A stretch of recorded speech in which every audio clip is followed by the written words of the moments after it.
하나님 아버지 감사합니다. 오늘 이제 바울의 5차 전도여행 그리고 우리 주님 재림하시는 그 인류의 종말에 대해서 역사의 종말에 대해서 잠시 공부할 터인데 우리가 분명한 교회관과 또 종말관을 갖고 이 마지막 시대를 사는 것을 도전받는 시간 될 수 있도록 인도하여 주시옵소서. 항상 이 세상에서 잘 먹고 잘 살고 잘 있다 가는 것이 끝이라고 생각하는 것이 아니고 여기서는 잠시 거쳐가고 또 주의 말씀으로 훈련받는 것이고 오히려 우리가 우리 주님 계신 곳 천국에 그것을 소망하는 그러한 천국 백성으로서 주의 백성으로서의 삶을 다시 한번 다지는 귀한 시간 되게 하여 주시옵소서. 주님께 모든 것을 부탁드리며 예수님의 이름으로 기도합니다. 아멘. 오늘은 바울의 5차 전도 여행부터 신약 성경의 종국 그리고 그리스도 중심에 대해서 이렇게 배울 텐데요. 5차 전도 여행 처음 말씀 들어보시는 분들도 계실 겁니다. 바울이 3차까지 했다 하는 거는 내가 많이 들어봤는데 5차도 있냐? 그래서 저도 처음 듣는 거라서 그러면 4차는 뭐냐? 장로님 좀 못 들으셨기 때문에 4차는 사도 바울이 예루살렘에서 잡혀서 로마로 가는 것. 그걸 4차로 치면 성경에 있으니까요. 있으니까 그거는 좋습니다. 전통적으로 저는 장로교에서 자라서 이 3차에 그걸 다 포함시켰는데 3차를 나눠서 그렇게 4차로 하면 오케이. 그건 좋습니다. 그러면은 5차가 뭡니까? 이렇게 해서 제가 좀 찾아봤는데 우리 대방교회에 계신 장로님 한 분만 이 5차 전도 여행에 대해서 이렇게 하시더라고요. 그분은 당신을 성지순례 전문가 이렇게 그래서 하시던데 그 지도가 지금 오른쪽에 제가 요약물 해드린 오른쪽에 있는 그 지도로 그렇게 하시더라고요. 그런데 이 교재를 쓰신 테리얼 목사님은 사도 바울이 로마서에서 썼듯이 그 서바나 오늘날 스페인이죠. 거기가 요즘 말로 하면 땅끝입니다.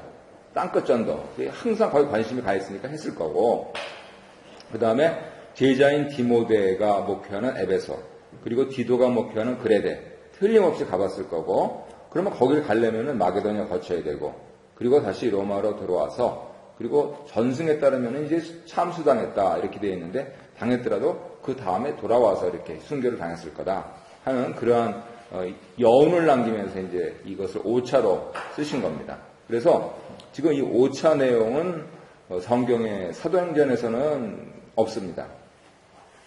하지만 이제 여러 가지 교회의 전통에 따라서 사도 바울이 순교했다, 사도 바울이 더 전도하러 다녔다라고 하는 것에 따라서 그 중에서 한 가지를 택해서 말씀하시는 거니까는요, 분명하게 이렇다라고는 말씀을 못 드리고 이렇게 말씀하시는 분들도 있다 하는 것 우리가 이제 비로소 처음 듣는 것이죠. 그랬을 때 이 테리얼 목사님은 뭐라고 하시는 거냐면 왜 사도 바울이 1차, 2차, 3차, 나아가서 4차, 5차까지 이렇게 전도 여행을 다녔냐. 그것은 바로 우리 주님의 지상명령. 이것을 수행하기 위해서다. 그러면 우리 제자반 할 때는 그것을 말씀드립니다만 아마 수요 성경 공부팀에서는 처음 말씀드리는 것 같습니다.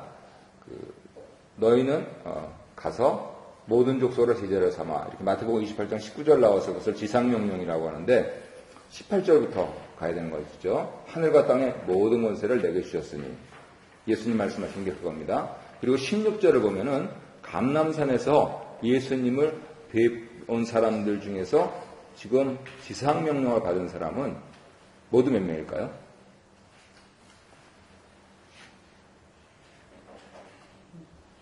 감람산에서?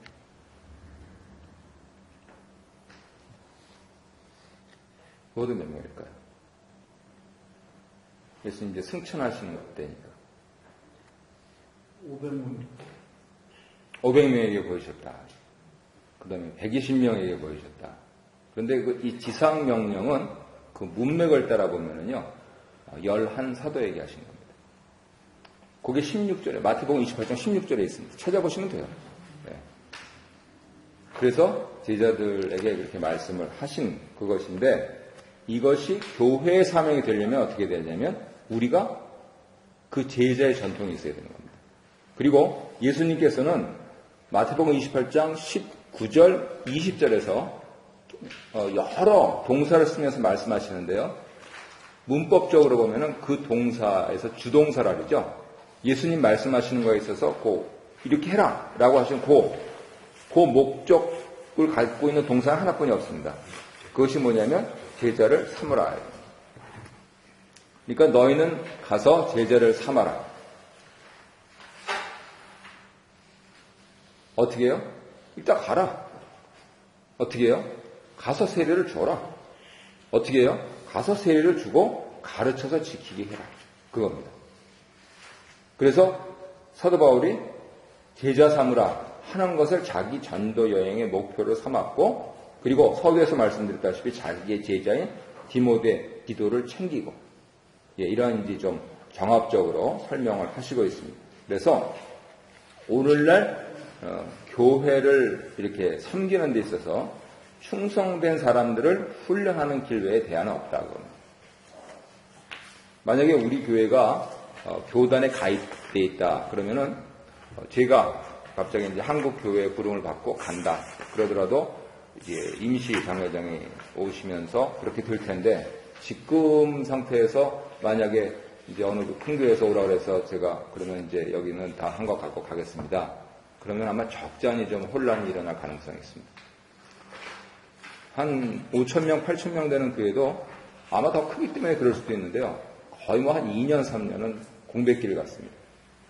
그런데 다른 때는 모르겠고 우리가 같이 북미주에서 살면서 2000년 이후로 넘어오면서 나타나는 현상은 뭐냐면 이 제자 훈련을 한 교회, 그 교회는 교단 가입이 안 돼 있어도 2년, 3년 담임 목사 없이도 가더라고요. 저 때는 당연 장로님들이 제자 훈련을 받으셔서 안수 집사님들을 자기 제자로 삼고, 안수 집사님들은 서리 집사님들을 자기 제자로 삼고 하면서 계속 이 충성된 사람들을 훈련하고 있기 때문에 그 교회에서 목사님은 하나님 말씀을 증거하시지만은 어떤 행정 지도자, 이렇게 자리매김을 하시는 것이 아니고 영적인 지도자, 이렇게 자리매김을 해서 그 영적인 지도자가 공백된 거에 있어서 구멍은 메꿀 수는 없습니다. 하지만 교회가 일주일을 중심으로 돌아가면서 이렇게 가는 거기에 전혀 공백이 안 생긴다 하는 것을 여실히 증명하는 거죠. 그래서 어떻게 하면 이 충성된 사람들을 훈련하는가, 무엇이 가장 효과적이고 가장 빠른가 하는 그것은 사실 교회의 관심이 되어야 되고, 또 거기에 따라서 우리가 실천을 해 나갈 수밖에 없습니다. 그리고 가장 안전한 거는 빨리 교단에 가입을 하면서 만약에 사태에 대비하고 안전하게 이렇게 하는 게 좋을 것 같고요. 그렇지만 그렇다고 다는 아닙니다. 교단이 요즘 뭘 보호해 실은 대안이 없습니다. 그렇다고 작은 교회들끼리 연합해가지고 또 하나 만드냐면 또 다른 교단인 거죠, 그게. 그래서 그런 차원에서 결국은 우리 교회는 우리가 지킨다 하는 그러한 굳은 믿음으로 충성된 사람들, 더구나 이제 시간이 가기 때문에 젊은 사람들을 훈련시키는 이 일에 이제 매진을 해야 된다 하는 것이죠. 그 한꺼번에 모여가지고 성경 공부한다라고 하는데, 제가 우리 죄송스럽습니다. 안수집사님들, 권사님들 이렇게 8분 했는데 전혀 이게 제자 훈련이 아니고 성경 공부더라고요. 제자 훈련은 뭐냐면 내가 이렇게 나와야 되는 거예요. 내 성질도 나와야 되고, 지금 내가 이렇게 하면서 내 신학도 나와야 되고, 내 신앙도 나와야 되고, 그러면서 이제 같이 있는 사람들, 두 사람이든 세 사람이든 그것하고 부딪히면서 정말 성경이 말씀하는 게 뭐냐. 그런데 마치 주일날 설교 듣듯이 나는 안 나타나는 거예요. 목사는 잘해야 본전입니다. 목사 혼자 마이크 잡고 얘기하잖아요.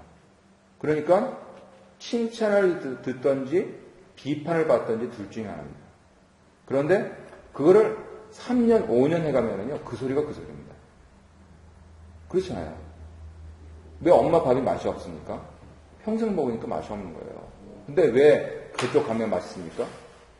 그거 조미료 듬뿍 넣었으니까 맛있죠. 그런 차원에서 봤을 때 내가 이렇게 드러나면서 내가 진짜 예수 믿냐, 내가 진짜 성경을 하나님 말씀으로 봤냐, 내가 우리 교회로 하면 내가 진짜 큐티 적용하냐, 그래서 왜 제자 훈련을 왜 있냐, 장로님 되려고 있냐, 아니면 내가 제자 되려고 있냐 하는 부분들이 나와줘야 되는 거죠.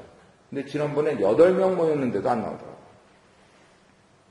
그래서 그다음부터는 이제 2명, 3명, 지금 4명까지 이렇게 하고 있는데, 그러니까요, 사실은 굉장히 불편합니다. 근데, 우리 교회가 이렇게 젊은 분이 없어가지고, 저는 개인적으로 유리하더라고요. 저 젊은 목사잖아요. 그러니까, 젊은 사람이 이렇게 갖다 들이대면요, 연세 드신 분들은 점잖으셔가지고, 이렇게 당황을 하세요. 그래가지고, 집사님, 그렇게 믿으면 안 되죠. 이렇게 하면은 기분은 나쁜데, 이 동년배가 하는 게 아니고 젊은 목사가 하는 거라서 요즘은 조금 진지해지시더라고요. 그리고 인생 지금 몇 년 남았다고, 은퇴 몇 년 남았다고 아직까지도 그렇게 양다리 걸칩니까? 아니, 술, 담배 문제가 아니고 신앙생활 문제라는 거예요. 뭐 교회를 뭐 옮기는 할 줄. 근데 당장 다른 데 가서 지금부터 다시 바탕을 닦으세요. 이 교회에서 몇 년 지냈는데. 그런 얘기를 제자훈련 때 하는 거예요. 그러면서 이 교회가 내 교회고 내가 여기서 뼈를 묻어야 되고 나아가서는 여기서 지도자가 되면서 신앙생활 하려면 얼마나 힘듭니까? 내가 한번 가는 것도 힘든데 다른 사람이 날 쳐다보고 있다 생각하면은요, 그 부담감이, 책임감이 말할 수가 없는 거죠. 하지만 이 조그만 교회조차 인정을 못 받고 무슨 사회 나가서 인정받냐. 이민까지 와가지고 하는 겁니다. 교회라는 데가 만만한 데가 아니죠. 교회는 뭔가 더 얻고 싶은 사람들이 오는 데거든요. 사회는요, 그냥 돈 넣고 돈 먹기만 하면 됩니다. 내가 손해만 안 보면 돼요. 월급 받으면 되고. 교회는요, 돈 넣고 돈 먹기 따따블로 가는 겁니다. 내가 조금 투자하면 그거 따따블로 거두려고 생각하는 데예요.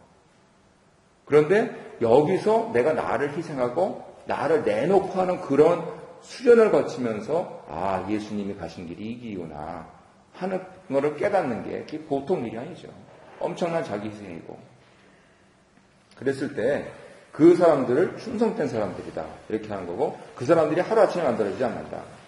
그래서 보통 이제 3년을 잡는데 3년을 잡고도 되게 하는 것이 적어도 이게 수박 겉핥기식 그러면 안 되고, 목사도 자기 거 드러내놓고 그 다음에 집사님도 자기 거 드러내놓고, 그래서 우리 신앙을 점검을 하자. 우리가 완전하지가 않다. 그랬을 때 우리가 모여가지고 온전한 교회를 만들어 가자. 거기에 힘을 합치자. 이렇게 하는, 이것이 충성된 사람들을 훈련시키는 그런 제자 훈련이다 그것이죠. 그래서 사도 바울의 여정을 바로 그렇게 요약하는 거, 저로서는 감명 깊게 읽었고요. 그 다음에 신약 성경의 종국에 대해서는 이 반모섬이라고 하는데 거기를 중심으로 이루어지죠. 마지막 1세대 지도자는 아시다시피 사도 요한이고요. 사도 요한이 십자가 밑으로 와서 예수님 어머니 모시고, 그리고 예수님의 모친이신 마리아가 에베소에 계셨다고 하는 게 좀 기정된 전설입니다. 그래서 사도 요한이 이 에베소에서 어머니를 다 모시고 있다가 이제 그 다음에 이후에 잡혀서 고난당하시고, 그리고 마지막을 이제 반모섬에서 그렇게 지내시는 걸로 알려져 있는데요. 이 반모섬 지도가 거기 나와 있죠. 터키에서 그리스로 넘어가는데 중간에 에게해, 그게 여러 섬들이 있는 자락에 있습니다. 이 반모섬을 성지 순례하려면 좀 특별히 다른 여정을 겪어야 된다 그러는데, 그 그림 들어가서 보니까 상당히 아름답더라고요. 그래서 역시 지중해 그 참 푸르른 그런 것을 배경으로 하면서 우리가 지금 보기에는 아름다운데 거기서 사도 요한은 죽도록 고생하신 겁니다. 제목은 뭡니까? 예수 믿은 거죠. 예수 믿었다는 제목은 그건? 그 제목, 예수 믿었다는 게 당시로서 이제 반란죄죠. 예수를 다른 형제로 생각한다 보니까요. 그래서 여기서 이제 이제 거의 백수 가까이 하신 것 같은데 90평생 그렇게 마치신 거고요. 그랬을 때 요한계시록에서 이렇게 20절, 21절에 있으면 이것이 있습니다. 이것을 증언하시니 예수님이시죠. 내가 진실로 속효리라 말씀하시니까 요한계시록의 저자인 사도 요한이 아멘 주 예수여 오시옵소서. 그리고 21절에서 주 예수의 은혜가 모든 자에게 있을지어다 했죠. 그래서 여기서 우리가 교회에서 가끔 얘기하는 마라나타, 주 예수여 어서 오시옵소서 이렇게 하는 그 용어를 쓰고 있는 것입니다. 그러면서 이 테리얼 목사님은 여지껏 일하시면서 인류가 구원의 길로 돌아오기를 기다리시는 하나님 아버지에 대해서 또 서술하셔서 또 은혜도 되고요. 그래서 이제 정리를 해야 될 시간인데 사도행전부터 요한계시록까지 요약한 것, 그 158페이지 한번 보실까요? 교재 158페이지.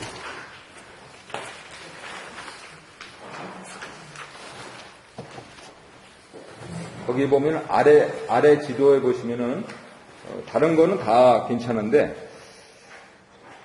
그 고린도 전후서, 고린도라고 하는 도시는 아가야 지방에 있습니다. 그래서 아가야 밑에다 유다서를 놓고, 그리고 고린도 전후서를 이제 그리스다 이렇게 표시한 부분들은 조금 좀 혼동이 되는 부분이니까는요. 그리고 그 외에는 또 히브리서가 저쪽 로마 쪽으로 그렇게 있는 부분들도 또 좀 더 생각해 봐야 될 거고요. 나머지 부분들은 큰 이상이 없습니다. 그래서 갈라디아 지방의 갈라디아고 베드로 전후서, 그 다음에 저 위에 비두니아 지역의 야고보서, 베드로 전후서, 공동서신이라고 해서 이렇게 말씀하시고 있는 거고요. 그 다음에 아시아 지역의 7교회죠. 에베소, 골로새, 디모데 전후, 빌레몬서, 요한 1, 2, 3서. 이 교회들이 7교회다라는 뜻이 아니고요. 에베소 교회를 중심으로서 흩어졌던 교회들인데, 특별히 그 교회들 가운데 이름이 남아있는 교회, 그리고 목회자, 를 가리켜서 이 아시아 지역에 두고, 또 요한계시록, 디도서 하고요. 그래서, 마케도니아 지방의 빌립보서, 데살로니가 전후서와 더불어서, 다른 부분들 한 2-3개 정도만 좀 더 정확하게 한다면, 이쪽에 지중해를 이렇게 배경으로 하면서, 이제 세계 선교 쪽으로 나가는 그러한 신약의 역사를 아실 수가 있습니다. 그리고 이 모든 것이 다 우리 주님 그리스도께 이루어진 것이다 라고 하는 것, 그것이 이제 챕터 10에 있는데, 성경을 한 단어로 줄이다 하면 이제 그리스도에 대해서 그렇게 한다는 것이죠. 우리 159페이지 그 다음 페이지에 있는 그 신약 성경의 주제 한번 같이 읽어보실까요? 159페이지 신약 성경의 주제, 마태복음에서는 시작. 마태복음에서는 그리스도가 왕이심을, 마가복음에서는 예수의 성기심을 보여줍니다. 누가복음에서 예수님이 사람의 아들임을, 요한복음에서 예수님은 하나님이자 살아계심을 보여줍니다. 사도행전은 교회의 간증을 기록했고, 로마서는 하나님의 의를 말해줍니다. 고린도 교회는 고침을 필요로 했고, 바울은 자기의 위치를 변론했습니다. 율법에서의 자유를 갈라디아서가 말해주고, 은혜에 의한 구원을 에베소서가 말합니다. 기쁨을 빌립보서가 말해주며, 그리스도는 머리임을 골로새서에 말합니다. 데살로니가 전후서에서 모두 말하기를 그리스도가 장차 오실 것입니다. 바울은 디모데에게 2번 편지하기를 사에게 충성하라고 합니다. 진실을 가르치라고 바울이 디도에게 썼으며, 빌레몬에게 노예를 우리처럼 대하라고 했습니다. 히브리서에서 그리스도가 더 좋은 것으로 쓰여졌고, 야고보서는 실제적 생활에 관한 편지입니다. 베드로는 참고 견딜 것을 말했으나 거짓 가르침은 허용하지 말라 합니다. 요한일서에서 형제 사랑을 썼으나 거짓 가르침에 걸려 넘어지지는 말라 합니다. 요한 3서에서는 진리의 말씀 선포들을 도울 것을 썼으나 유다서에는 거짓 선생을 경고했습니다. 요한은 그리스도를 환상에서 보고 그리스도께서는 요한에게 계시하셨습니다. 아멘. 잘 정리하신 것 같고요. 그래서 이걸 쭉 읽어보시면서 이 내용이구나 하는 것을 기억하시면 좋겠습니다. 여기서 이제 마지막 그리스도께서 등장하시는 가장 그 키포인트는 예수님 재림하시는 것이죠. 그래서 예수님 재림하시는 것에 따라서 이제 교회에서는 모두 4가지 가르침이 있는데, 저도 막 그냥 이 혼동이 되는 겁니다. 흔히들 전찰연설, 후철연설, 무철연설 이 셋이라고 놓고요. 전찰연설에는 2가지가 있는데, 역사적 전찰연설, 세대주의적 전찰연설 이 2가지가 있습니다. 그래서 크게 4가지, 역사적 전찰연설, 세대주의적 전찰연설, 후철연설, 무철연설이라고 합니다. 우리 조상들이 일제시대 때 참 압박을 받고, 심지어는 예수 믿는다고 작두로 머리를 잘리고 그럴 때 우리가 믿었던 그 종말신앙이 뭐냐면 이 역사적 전철련입니다. 그래서 한국 교회는 주로 역사적 전철련선이다 하고 하는 것이 알려져 있고요. 주로 대세로 이루어져 있습니다. 특별히 이번에 이제 제가 아는 분인데 덴버에서 교수하시는 그 덴버에서 교수하시는 정성욱 목사님을 중심으로 해서 역사적 전철련 학회라고 하는 게 이제 올해 한국에 생겨서 더 대세다 하는 것을 그렇게 알 수가 있는 것이죠. 하지만 이 세대주의 전철련설도 굉장히 신앙 깊으신 분들이 그렇게 하시는 거고요. 보통 유럽교에서는 후철련설을 믿었습니다. 그리고 우리 교회 단양하셨던 윤정화 장로님 같은 분은 무철련설이라고 해서 윤정화 장로님이 그 존경하는 박윤선 목사님이라고 하는 분, 그 합신의 박윤선 목사님 같은 경우는 나는 역사적 전철연설도 믿고 무철연설도 믿는다. 그러면 네가 이 중에 하나만 고르셔야지 어떻게 두 가지를 고르실 수 있느냐. 성경에 보면 다 근거들은 다 있습니다. 그런데 네가 이 중에 하나가 맞다라고 얘기할 수 있는 그렇게 되어 있지 않던 거죠. 왜냐하면 이것이 종말에 대한 예언이기 때문에 그렇습니다. 그래서 오늘 이 시간에는 그것을 그 예수님 재림이라고 하는 그 주제, 그거를 놓고 그 다음에 이것과 관련해서 우리가 꼭 기억해야 될 두 가지 사건이 있는데 하나는 뭐냐면 천년왕국, 또 하나는 환란, 대환란입니다. 그래서 예수님의 재림과 천년왕국과 재림, 이 관계를 가지고 지금 이제 이 천년설이 나오는 건데 그것을 제가 이렇게 그냥 조금 풀어서 길게 썼습니다. 역사적 전천년설이란 뭐냐면 시간이 흘러가는 그대로입니다. 역사적. 시간이 흘러갑니다. 지금 2011년이잖아요. 역사적. 시간이 흘러가는 그대로 천년 전에 환란 후에 재림하신다 하는 입장이 역사적 전천년입니다. 거기 지금 다 적어드렸습니다. 요약물 2페이지. 두 번째 그 위에 박스 오른쪽에 보면은 역사적 천년 전 환란 후 재림, 이것이 역사적 전천년입니다. 그러면 천년왕국이 오기 전에 예수님 재림하세요. 그런데 성도들은 환란을 받습니다. 그러면 어떤 분들이 이 입장을 지지하실까요? 지금 고통 가운데 있는 분들이 이 입장을 지지하시는 거죠. 우리가 받는 것이 환란이고 이제 예수님 재림하시면 천년왕국이 온다. 거기서 왕노릇한다. 이걸 믿으시는 거예요. 두 번째로 세대주의라고 하는 지금 지구상의 이 시간을 7개로 나누는 입장이 있습니다. 그것은 이제 7세대 세대주의라고 그러는데요. 제가 보기에는 테리어 목사님이 그 입장을 가지신 것 같아요. 이 역사적이 아니고 세대주의. 세대주의 천년 전 환란절 재림설. 그러니까 우리가 예수를 잘 믿으면 환란을 안 당한다. 우리는 7세대, 마지막 7세대에 속해 있는 성도들로서 예수를 잘 믿자 하시는 분들이 이런 분들이시죠.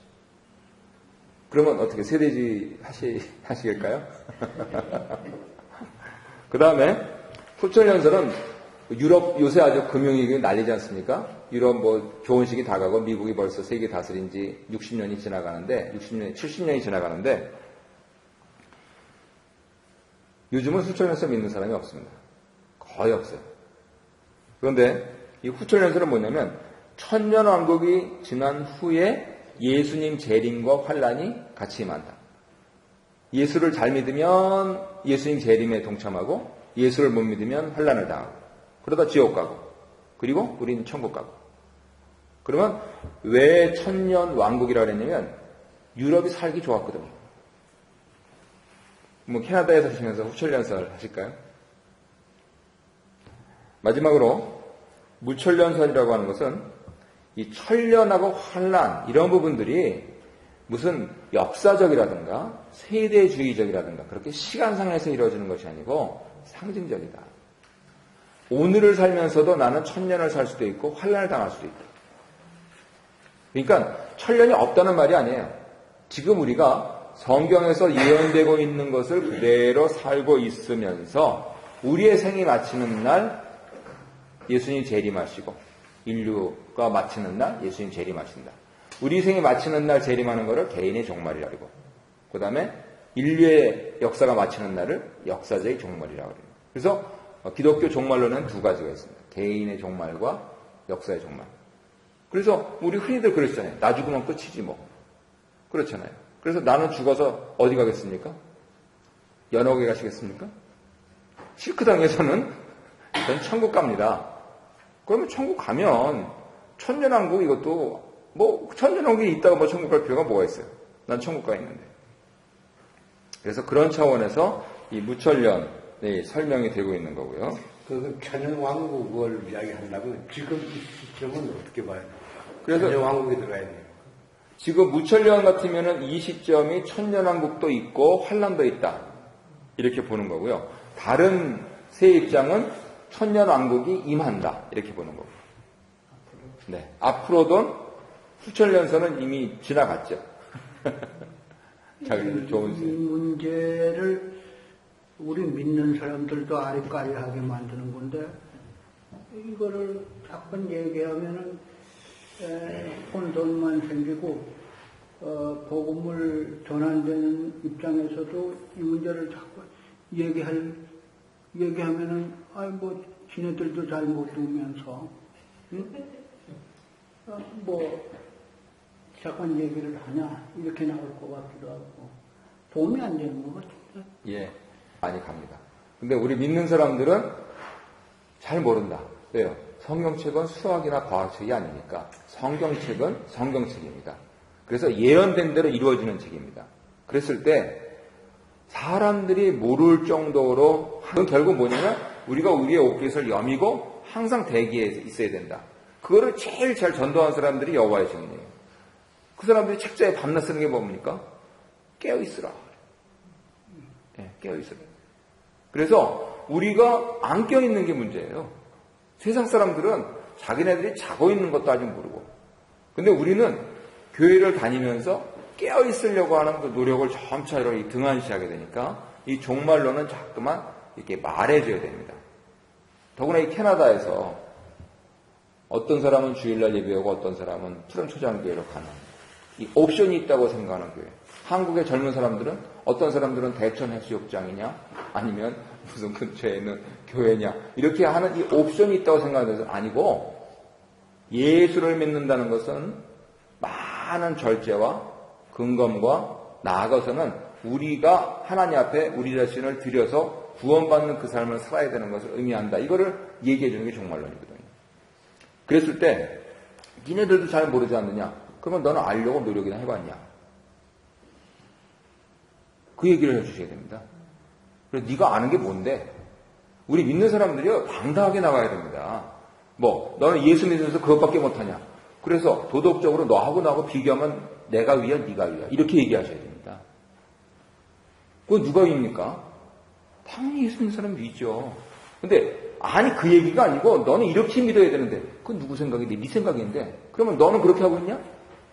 그러면 소크라테스가 말했듯이 네 꼬라지부터 알아야지. 그렇잖아요. 얘기가 그렇게 되는 거잖아요. 그러면 종말론에 대해서도 네가 중에서 하나 택해라. 그래 넌 뭐 택할래? 이렇게 얘기를 해야죠. 난 모른다. 잘 모르면서 말이 많아 그렇게. 모르면서 왜 이렇게 남을 가르치려고 그래. 이렇게 얘기하는 게 정상인데 아니 이것들 알지도 못하면서 헛소리들은 그렇게 하면 안 되는 거죠. 세상 이 논리가 이상해지는 겁니다. 그래서 예수 믿는 사람들은 세상을 당당하게 나가야 됩니다. 우리는 저들보다 훨씬 많이 알고 있고요. 더 많은 노력을 하고 있고요. 더 많은 희생을 하고 살고 있는 사람들이거든요. 도덕적으로 우위고 신앙적으로 우위입니다. 왜 꿀리고 삽니까? 저는 안 꿀려요. 그래서 그런 상태에서 우리가 싸우지 않으려고 겸손하게 말을 이렇게 말다하게 하면서 좀 길게 이렇게 대화하는 그거는 우리가 당연히 해야 되겠지만은 내가 그래 맞아 이게 알지도 못하는데 내가 이거 못을 아나 그건 아니라는 거죠. 분명한 사실은 성경에 말씀하시고 또 믿음의 선진들이 더구나 일제시대 때는 역사적 전천년설로 살았고 유럽시대 때는 후천년설로 살았고 오늘날 어떤 분들은 미국의 어떤 분들은 세대주의 전천년으로 살고 있는데 나는 무천년도 살 수 있고 역사적 전천년도 살 수 있고 우리 예수님 반드시 오신다. 천년왕국 분명히 있다. 그리고 환란이 있다. 이거 성경이 말씀하시는 거니까 깨어있으라. 이거를 얘기를 해줘야 되거든요. 너 말 잘했다. 너 깨어있어라. 너 그렇게 살지 말아라. 하는 그 얘기를 우리가 해줘야 된다는 거죠. 다 납득하시죠? 믿는 사람들이 도덕적으로 신앙적으로 우위입니다. 인정하시죠? 예, 왜 꿀리고 삽니까?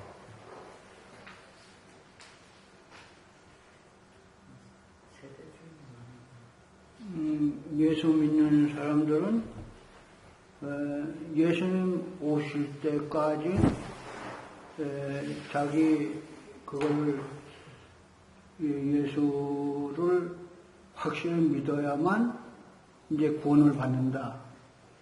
거기까지만 얘기하면 안 되나? 네. 그 후에 거는 얘기하면 조금 혼란스러운데. 예. 제 생각에는 좀 세대주의가 네. 그 목사님 용어 자체를 지금 이게 상당히 어렵게 돼 있어가지고 이해가 안 가거든요. 예를 들면 천년 왕국을 기준해서 그 전에 예수님이 재림하신다. 또 그림대로 천년 왕국이 임하는데 천년 왕국 오기 그 전에 예수님 재림해서 천년 왕국이 될 것이다. 이게 역사 전설이죠. 1000년 전에 예수님이 일어나십니다. 예. 그러니까 천년 왕국이 오기 전에 예수님 왔었는데 천년 왕국이 이룰 것이다. 이게 천년 전설이죠. 네. 그 다음에 후천년세라는 것은 천년 왕국 후에 예수님 재림할 것이다. 이런 말씀입니다. 네. 이 용어가 사실 분명히 그런 거죠. 순서대로 순서대로 예. 저도 왜 이거를 이렇게 번역하셨는지 잘 이 모르겠어요. 말이 이렇게 하면 역사 전천 읽기도 힘들거든요. 역사적 전천 발음도 잘 안 된다고 해요. 그거는 근데 예. 우리 조상들한테 항의하실 그러니까 거죠. 내 이야기는 천년왕국을 기준해서 어느 기준으로 예수 재림을 기준해서 이야기할 거냐, 네. 천년왕국이라는 걸 놓고 기준할 거냐. 천년왕국을 놓고 기준할 때는 그 전에 예수님 오시는 게 역사적 전천년설이고 천년왕국 후에 예수님 재림하신 걸 후천년설. 네. 네. 그죠? 네. 이제 말이 안 맞는 얘기인데 하늘을 천년같이 천년을 하루같이 하나님의 날수를 우리 인간의 그 머리로 계산해서 얘기하는 그러다 보면 무슨 그걸 주장하게 되기도 하는데 이건 아무리 읽어봐도 해결이 안 되지. 근데 모든 것이 하나님 안에 있다. 그러니까 하나님의 권을 전적으로 믿고 그분의 이 섭리 안에서 이루어진 일인데 거기까지 자꾸 넘어가는 거 아니라 거기까지 가고 말았어요. 아니, 근데, 예, 좋은데요. 이 용어는 우리가 확실히 알아야 된다, 이거죠. 우리가 근데 이 용어는 누가 말해서 전천년 훈련소에 뭡니까? 하면 말을 할 수 있어야 된다. 이 용어 자체는. 그러면 이 용어를 쓴 사람이 이 용어를 알게끔 써주면 좋겠다. 근데 이제 전후는 알겠습니다. 근데 가운데 세대주의적 전투는 천년 전, 한란 전, 그럼 천년 전에 한란이 어느 정도냐? 이건 또 이해가 안 되죠. 세대주의 이야기인데. 네. 그 세대주의는 이 교재 예. 뒤에 7세대 나는 거 있죠? 예. 그거가 세대주의입니다.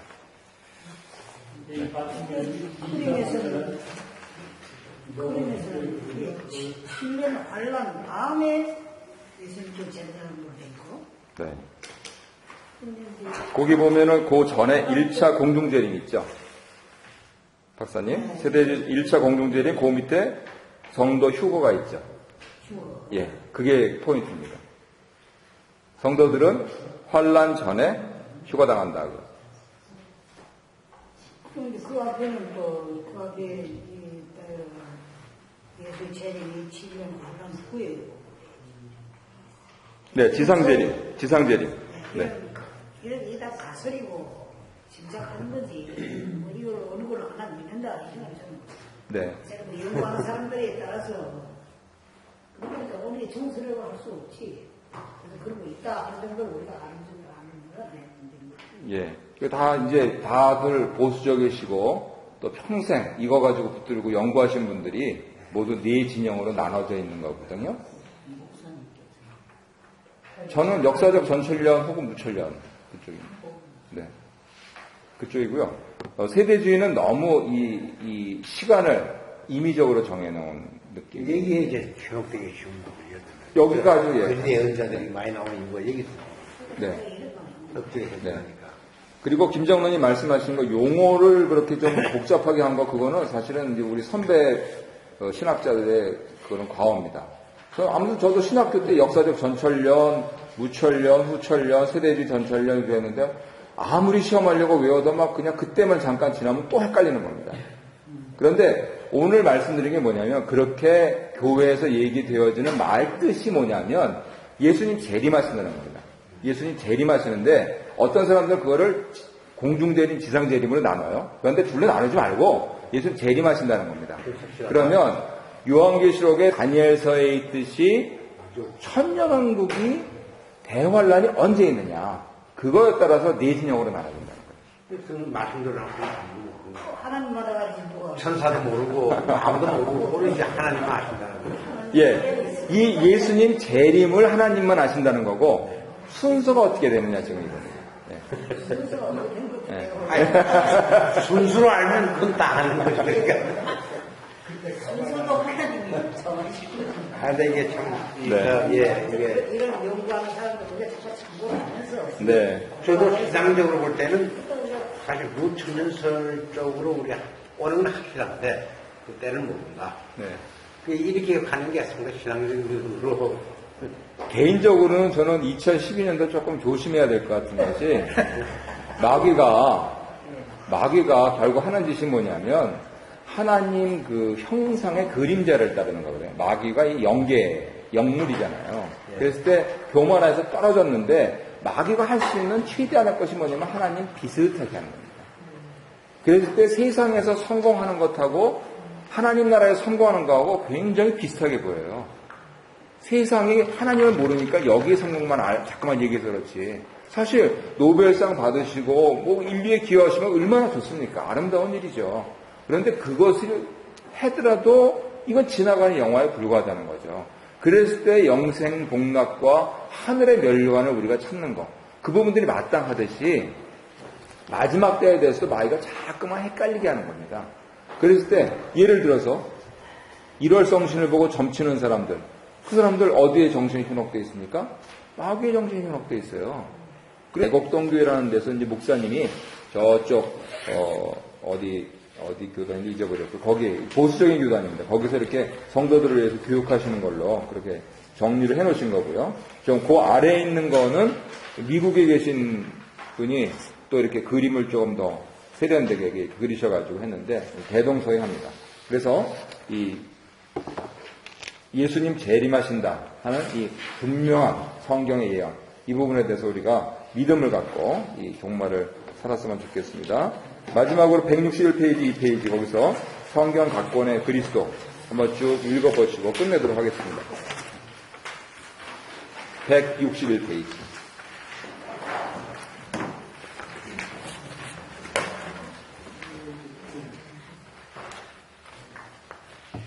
조금 긴데요. 어차피 우리가 한번 읽어보시면 더 기억에 오래 남으니까 161페이지 그 동그라미 있는 거 창세기에서부터요. 162페이지 오른쪽에 동그라미 그 요한계시록에서 거기까지 천천히 한번 같이 읽으시겠습니다. 시작. 창세기에서 그리스도는 여인의 후손입니다. 출애굽기에서 그리스도는 희생양입니다. 레위기에서 그리스도는 제물과 제사장입니다. 민수기에서 그리스도는 하늘로부터 오신 생명수와 만나입니다. 신명기에서 그리스도는 모세와 같은 약속의 선지자입니다. 여호수아에서 그리스도는 주님의 백성의 지도자입니다. 사사기에서 그리스도는 자기 백성의 구원자이십니다. 룻기에서 그리스도는 신족의 구속자이십니다. 사무엘상하, 열왕기상하 및 역대상하에서 그리스도는 유대인들의 왕이십니다. 에스라서에서 그리스도는 포로 생활에서 돌아오는 지도자이십니다. 느헤미야에서 그리스도는 성벽의 건축자이십니다. 에스에서 그리스도는 보이지는 않지만 자기 백성을 실제로 보호해 주는 분이십니다. 욥기에서 그리스도는 인내하는 분이십니다. 시편에서 그리스도는 축복받은 분이십니다. 잠언에서 그리스도는 지혜의 교사이십니다. 전도서에서 그리스도는 해 아래 있는 모든 것이 필요로 하는 분이십니다. 아가에서 그리스도는 인간 가슴의 열망을 만족시켜 주시는 태양의 위로부터 오신 분입니다. 이사야부터 말라기까지의 예언서에서 그리스도를 네 가지의 모습을 밝히셨습니다. 그는 장차 오실 왕 여호와의 종 사람의 아들이며 하나님의 아들이십니다. 마태복음에서 그리스도는 약속의 왕이십니다. 마가복음에서 그리스도는 여호와의 종이십니다. 누가복음에서 그리스도는 사람의 아들이십니다. 요한복음에서 그리스도는 하나님의 아들이십니다. 사도행전에서 그리스도는 지상에 있는 그리스도의 종들의 주인이시며 그들이 증거하는 대상이십니다. 로마서에서 그리스도는 그리스도를 믿는 사람들의 의이십니다. 고린도전서에서 그리스도는 그리스도의 백성들의 지배자이십니다. 갈라디아에서 그리스도는 모든 율법주의로부터의 구원자이십니다. 에베소서에서 그리스도는 교회의 생명이십니다. 빌립보서에서 그리스도는 성도들의 모범이십니다. 로마서에서 그리스도는 몸인 교회의 머리십니다. 데살로니가 전후서에서 그리스도는 모든 그리스도의 백성의 복된 희망이십니다. 잠깐요. 이 로마서가 아니고 골로새서 아닙니까? 예. 네. 쭉 내려간 다음에 말씀드리려고 했는데 장로님인데. 자, 디모데전서부터 하겠습니다. 시작. 디모데전서에서 통치는 그리스도에 의한 것을 말해줍니다. 디모데후서에서 교리는 그리스도로부터 온 것을 말해줍니다. 디도서에서 인생은 그리스도를 위해 살아야 함을 말해줍니다. 빌레몬서에서 그리스도는 죄를 갚아주는 교리의 예정이십니다. 히브리서에서 그리스도는 더 나은 빛이십니다. 야고보서에서 그리스도는 생명과 사랑과 자유의 새로운 법칙의 중심이십니다. 베드로전서에서 그리스도는 제사장들 나라의 중심이십니다.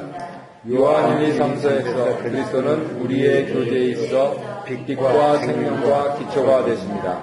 유다서에서 그리스도는 안심하고 믿을 믿음의 본체이십니다.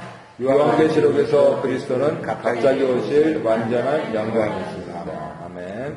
장로님 말씀하신 대로요. 에베소, 빌립보, 골로새 그 부분들 교정 보고요.